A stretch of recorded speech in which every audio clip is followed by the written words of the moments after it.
Okay guys, so one of the easiest ways to manipulate your path and your attack angle one way or the other, so you can think of it as in manipulating your swing direction, is the amount of hand depth you have in the golf swing.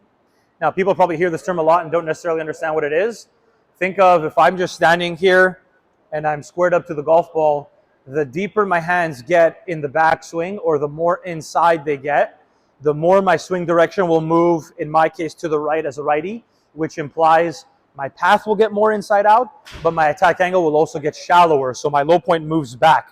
So if I'm somebody who hits 2 down and across this golf ball, well, if I take the exact same golfer and I just get their hands more inside, well, they will be shallower with their attack angle. Their path will also get more inside out. So getting the hands deeper would help a lot of slicers. Well, the opposite is also true if you hook the ball too much. If you stand here over the golf ball and you are coming way too far from the inside and you're way too shallow through the turf and everything is this big sweeping draw and you want to start to straighten it out and hit a little bit more down on the ball, you take that exact same golfer and you remove some amount of hand depth. So in this case, you can get their hands a little higher and more in front of them. Well, they will hit more down on the ball and less from the inside. Oftentimes, I'll see golfers who rotate really well through the ball, but they're always hitting hooks.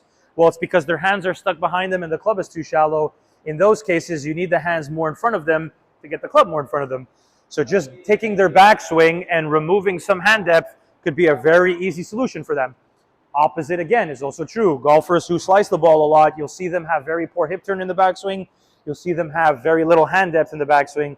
If you just take them and in some cases load them deeper, or in some cases just get their hands more behind them at the top of the backswing, that flattens out their arm plane. Well, guess what? That will get the path a little bit more inside out, and it'll shallow the attack angle, so you're not taking craters out of the earth when you're on the golf course, right? So hand depth is such an easy thing to manipulate. Oftentimes I'll manipulate it more through the backswing rather than trying to manipulate the hands differently on the way down.